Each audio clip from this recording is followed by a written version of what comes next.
नमस्कार दोस्तों। Patna high court का रिक्रूटमेंट आ चुका है, लेकिन ये रिक्रूटमेंट जो है उसमें हर कोई अप्लाई नहीं कर सकता है, यानी हम और आप अप्लाई नहीं कर सकते। तो आखिर कौन अप्लाई कर सकता है और इसका क्या क्राइटेरिया है, ये मैं आपको बताऊंगी। तो हम इसका नोटिफिकेशन डाउनलोड कर लिए हैं। इस नोटिफिकेशन को पहले हम जानेंगे कि क्या क्या क्राइटेरिया है, कब तक फॉर्म भराएगा और कितना सैलरी है इस जॉब में, और क्यों नहीं हम और आप भर सकते हैं। तो आइए नोटिफिकेशन पढ़ लेते हैं। तो यहाँ पे आप देख सकते हैं कि एप्लीकेशन जो ऑनलाइन शुरू हुआ है उसकी तारीख यहाँ पे 17/2/2025 यानी कि 17 फरवरी 2025 तक बताई जा रही है। और इसका आखिरी डेट जो है एप्लीकेशन भरने का, वो आखिरी डेट आप यहाँ देख सकते हैं कि 18 मार्च 2025 तक आप इसे अप्लाई कर सकते हैं। लेकिन हर कोई नहीं कर सकता दोस्तों, जैसा कि मैंने आपको पहले स्टार्टिंग में बता दिया है कि हर कोई अप्लाई नहीं कर सकता। ये रिक्रूटमेंट आप जैसा कि देख सकते हैं दोस्तों कि ये पटना हाई कोर्ट का रेगुलर मजदूर रिक्रूटमेंट है। इसका एग्जामिनेशन होगा। ये नोटिफिकेशन 2025 के लिए आई है, यानी कि आपको मजदूरी करनी है। बेसिकली मैं अगर साफ लफ्ज़ों में कहूँ तो पटना हाई कोर्ट में आपको मजदूरी करनी है। लेकिन इसे छोटा पोस्ट समझने की गलती मत कीजिएगा। ये सरकारी जॉब है और सरकारी जॉब में कोई भी पोस्ट छोटी नहीं होती है। और इसका सैलरी देख के तो आप ये समझ ही जाएंगे कि बिल्कुल भी छोटा जॉब नहीं है। तो हम इसका सैलरी पता कर लेते हैं। यहाँ पे साफ लिखा हुआ है नोटिफिकेशन में कि ग्रुप सी का पोस्ट है और यहाँ इसका सैलरी 14,800 से लेकर 40,300 तक की यहाँ पे सैलरी आपको यहाँ पे लिखा हुआ आप देख सकते हैं। यानी कि सैलरी जो हाईएस्ट पे अमाउंट है वो 40,000 है। तो कोई छोटा जॉब नहीं है। 14,000 स्टार्टिंग है, लेकिन हाईएस्ट 40,000 तक आपको यहाँ पे करेगा।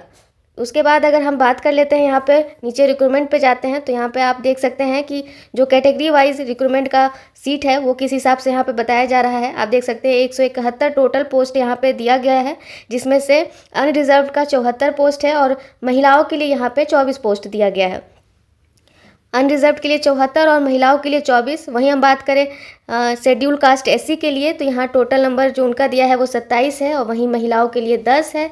फिर हम बात करते हैं एसटी के लिए तो यहाँ पे 2 टोटल पोस्ट है और यहाँ महिलाओं के लिए एक भी पोस्ट नहीं दिया गया है। उसके बाद ईबीसी जो है उसके लिए हम बात करेंगे तो यहाँ 31 जो पोस्ट है वो टोटल है और इसमें 11 पोस्ट महिलाओं के लिए है। उसके बाद बीसी के लिए टोटल पोस्ट 20 है और महिलाओं के लिए 7 है। उसके बाद ईडब्ल्यूएस का जो सीट है वो 17 है टोटल और इसमें से 5 महिलाओं के लिए आरक्षित है। तो ये तो बात हो गई आरक्षण की। टोटल 171 पोस्ट है, 57 महिलाओं के लिए रिजर्व है। यहाँ पे आप नीचे देख सकते हैं कि फॉर्म का डेट जो है वो आपको यहाँ पे साफ साफ लिखा हुआ है कि 17 तारीख से लेकर 18 मार्च तक, यानी कि 17 फरवरी से लेकर 18 मार्च तक आप फॉर्म भर सकते हैं। इसके बाद अगर हम नीचे जाएंगे तो क्राइटेरिया हम पढ़ लेते हैं, क्या क्या क्राइटेरिया यहाँ पे दिया गया है। तो आप इसे अच्छे से रीड कर लीजिएगा। अब यहाँ पे और भी एलिजिबिलिटी क्राइटेरिया आप देख रहे होंगे। यहाँ पे मैरिड स्टेटस दिया हुआ है, यानी कि अगर कोई भी एक जो मर्द है वो अगर एक से ज़्यादा बीवी के साथ है, एक से ज़्यादा शादी किया हुआ है, तो वो भी एलिजिबल नहीं है यहाँ पे। तो ये भी साफ साफ लिखा हुआ है। उसके अलावा जो हम बात कर लेंगे फिजिकल फिटनेस की, तो फिजिकल फिटनेस भी यहाँ पे देखा जाएगा। अब हम बात कर लेते हैं एज लिमिट की। तो एज लिमिट आप यहाँ पे देख सकते हैं कि 1 जनवरी 2025 और 1 जनवरी 2007 तक का ही आप इसमें काउंट किया जा सकता है। 18 साल होना चाहिए, 18 साल से कम नहीं अप्लाई कर पाएंगे। अब हम इसके बाद बात कर लेते हैं कि जो एज क्राइटेरिया है वो कैटेगरी वाइज कितना रिलैक्सेशन दिया गया है। तो हम इसकी बात करेंगे तो अनरिजर्व जो है और ईडब्ल्यूएस जो लोग हैं वो 37 साल होने चाहिए। 37 साल से ज़्यादा नहीं हो सकते हैं, 37 साल तक ही भर सकते हैं मेल के लिए। और जो फीमेल हैं उनके लिए 40 साल यहाँ पे बताया जा रहा है कि 40 साल तक वो अप्लाई कर सकते हैं। और ईबीसी और बीसी की बात करें तो ये 40 साल इनका भी वहीं सेम दिया हुआ है। उसके बाद एससी एसटी की बात करें तो 42 साल इनका भी दिया हुआ है। उसके बाद EBC BC SC ST unreserved OH जो लोकोमोटर लोग हैं उन लोगों का 47 साल यहाँ पे उनका भी एज लिमिट दिया गया है। अब आप यहाँ देख सकते हैं कि मिनिमम क्वालिफिकेशन या एलिजिबिलिटी कंडीशन यहाँ पे क्या दिया हुआ है। तो आप यहाँ पढ़ सकते हैं कि यहाँ साफ साफ लिखा हुआ है कि 1 जनवरी 2025 तक में ये जो मिनिमम क्वालिफिकेशन है ये पूरी होनी चाहिए, जिसमें कि आप देख सकते हैं कि यहाँ पे साफ साफ लिखा हुआ है कि 8वां पास होना चाहिए इंसान किसी रिकॉग्नाइज्ड बोर्ड या इंस्टीट्यूट के थ्रू। उसके बाद यहाँ मैक्सिमम एजुकेशनल क्वालिफिकेशन जो है इंटर का 12th पास का वो मैक्सिमम होना चाहिए, उससे ज़्यादा नहीं होना चाहिए। उसके अलावा अगर हम बात कर लेते हैं कि साइकिलिंग का नॉलेज होना चाहिए, साइकिल चलाना आना चाहिए। उसके बाद प्रोफेंसी लाइफ स्किल का जो है प्रोफेंसी टेस्ट होगा वो भी आपको आना चाहिए। तो मिनिमम ये क्वालिफिकेशन है। इसके बाद अगर हम बात करें कि यहाँ पे जो हाईलाइटेड किया हुआ टेक्स्ट है उसमें ये साफ साफ लिखा हुआ है कि अगर आप पाए जाते हैं इस तरीके से दोषी कि आप 12th पास से ज़्यादा पढ़े लिखे मिल जाते हैं आफ्टर ज्वाइनिंग भी, तो आप पे कानूनी कार्रवाई किया जा सकता है। आपकी जॉब भी जा नहीं सकती, आपकी जॉब चली ही जाएगी और उसके अलावा आप कानूनी पचड़े में भी पड़ जाएंगे। तो मेरी तो सलाह यह है आप लोगों से कि अगर ऐसा आप सोच रहे हैं कि आप ज़्यादा ग्रेजुएशन और पीजी करने के बाद भी इसमें फॉर्म भर सकते हैं, तो ऐसा बिल्कुल ना करें, क्योंकि ये आपके लिए ज़्यादा खतरे वाला साबित होगा। इसके बाद हम देख लेते हैं कि जो रिजर्वेशन का परसेंटेज है वो यहाँ पे क्या दिया हुआ है, तो आप वो भी देख सकते हैं कि यहाँ पे साफ साफ दिया हुआ है। शेड्यूल कास्ट के लिए 16%, शेड्यूल ट्राइब्स के लिए 1%, एक्सट्रीमली बैकवर्ड क्लासेस के लिए 18% और बैकवर्ड क्लासेस के लिए 12%, इकोनॉमिकली वीकर सेक्शन का 10%, जो कि हर जगह जो भी वैकेंसी आती है उसमें लगभग सेम यही आरक्षण का हिसाब किताब रहता है। तो ये तो बात हो गई यहाँ तक। उसी तरीके से अगर हम आरक्षण की बात करें तो यहाँ पे वुमेन कैंडिडेट्स के लिए 35% आरक्षण है और ओएच कैटेगरी के लोगों के लिए 4% आरक्षण दिया जा रहा है। अब हम नीचे आते हैं और जानते हैं कि जो इसका एग्ज़ाम होगा वो किस तरीके से कंडक्ट होगा, क्या क्या इसका ज़रूरत है, तो उसके बारे में हम बात कर लेते हैं।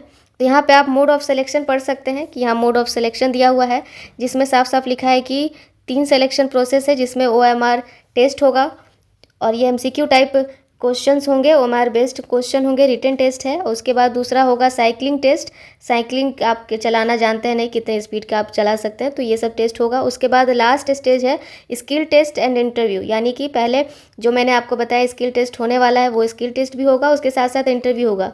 तो इस तरीके का मोड ऑफ सिलेक्शन देख के तो मुझे ऐसा लग रहा है कि बहुत हाई फाई जॉब के हिसाब से ही ये इन लोगों ने बना दिया है, क्योंकि इंटरव्यू वगैरह तो बहुत बड़े बड़े पोस्ट पर ही लिया जाता है। ऑफिस अटेंडेंट के लिए भी आजकल इंटरव्यू होने लगे हैं, लेकिन क्लर्क वगैरह में भी इंटरव्यू हो रहा है। तो इस हिसाब से आप देख सकते हैं कि इस जॉब के लिए भी आपको इंटरव्यू देना पड़ेगा।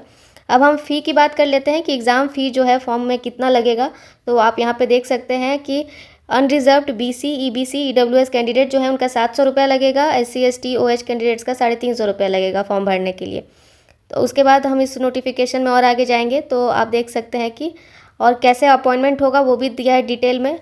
आप अगर इसके बारे में डिटेल में पढ़ना चाहते हैं तो ये नोटिफिकेशन का लिंक मैं आपको डिस्क्रिप्शन में दे दूंगी, जहां से आप जाके इसे पूरी अच्छे तरीके से पढ़ लेना, एक बार अच्छे से रीड कर लेना, और अगर आप सूटेबल होंगे इस वैकेंसी के लिए तो ही आप इसमें अप्लाई कीजिएगा, वरना ना ही करें तो ज़्यादा बेहतर है, क्योंकि लेने के देने पड़ जाएंगे यहाँ पर आपको।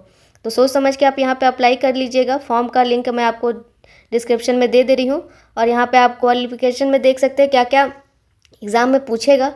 तो यहाँ पे आप देख सकते हैं कि रिटन जो टेस्ट होगा OMR बेस्ड, वहाँ पे आपको जनरल नॉलेज भी पढ़ना है, जनरल नॉलेज एंड अवेयरनेस पढ़ना है, GA पढ़ना है। उसके बाद बेसिक मैथमेटिक्स भी पूछेगा, फिर उसके बाद जनरल हिंदी भी पूछेगा, जनरल इंग्लिश भी पूछेगा, और जो मार्क्स है वो 20 10 10 करके ऐसे आने वाला है आपका। उसके बाद अगर हम बात करें कि स्किल टेस्ट जो होगा वो स्किल टेस्ट और इंटरव्यू में कैसे मार्क्स होंगे, तो स्किल टेस्ट का यहाँ पे 30 मार्क्स है और इंटरव्यू के लिए 20 मार्क्स, यानी कि टोटल ये 100 मार्क्स का है आपका एग्ज़ाम, और इसमें आपको पास करना पड़ेगा, तब जाके आपका यहाँ पे आपका ज्वाइनिंग हो पाएगा।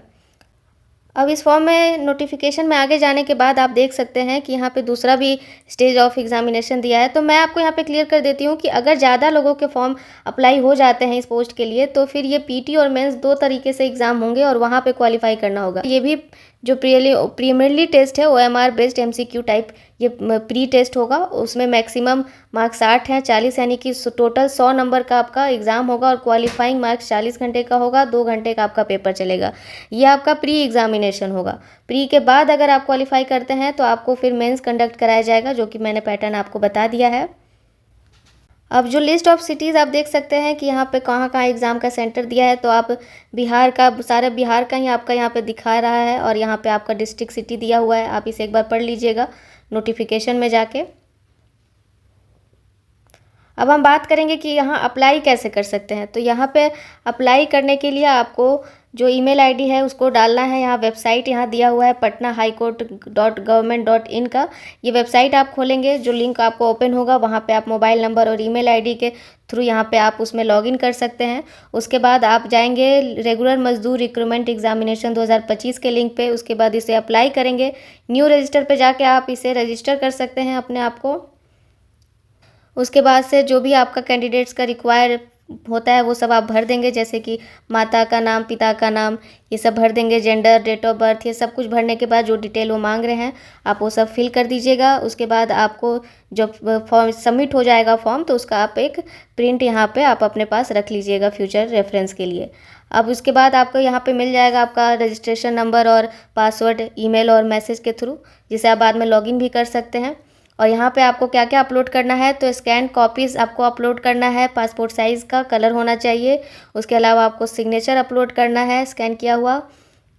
उसके अलावा अगर हम बात करें तो यहाँ पे आप देख सकते हैं कि 8वां का सर्टिफिकेट आपको डालना है, 8वां का मार्कशीट डालना है, उसका 10th का मार्कशीट सर्टिफिकेट डालना है, वैलिड आईडी प्रूफ डालना है, फिर डोमिसाइल डालना है, ईडब्ल्यूएस सर्टिफिकेट डालना है। उसके बाद आपको डिसेबिलिटी अगर है तो उसको भी डालना है, ऑब्जेक्शन सर्टिफिकेट कोई है तो उसे भी डालना है, identity card Patna high court का अगर आपके पास है तो वो भी डालना है, और अदर जो भी रिलेवेंट डॉक्यूमेंट अगर आपको लगता है कि दिया जा सकता है वो भी अपलोड यहाँ पे करना है।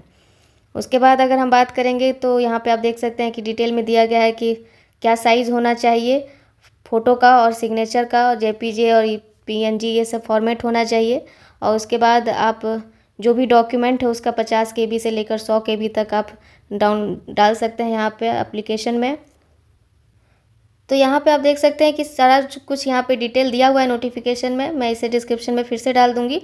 और मेरा तो यही कहना है कि अगर आप ये फॉर्म भरने का सोच रहे हैं तो अगर आप 12th पास हैं तो ही आप भरिए, 12th से ज़्यादा पास हैं तो आप इसे भर के अपने ऊपर और ख़तरा मत जो ढोइए। और ये हाई कोर्ट का रिक्रूटमेंट है, इसके बारे में मैंने आपको अच्छे से डिटेल बता दिया। अगर कोई भी कन्फ्यूज़न है तो आप हमें कमेंट कर सकते हैं, हम वहाँ पर आपको रिप्लाई कर सकते हैं। तो ऐसे ही बने रहिए हमारे चैनल पे, और आने वाले जो भी रिक्रूटमेंट्स होगी उसकी हम अपडेट देते रहेंगे, इसलिए सब्सक्राइब ज़रूर कर लीजिए।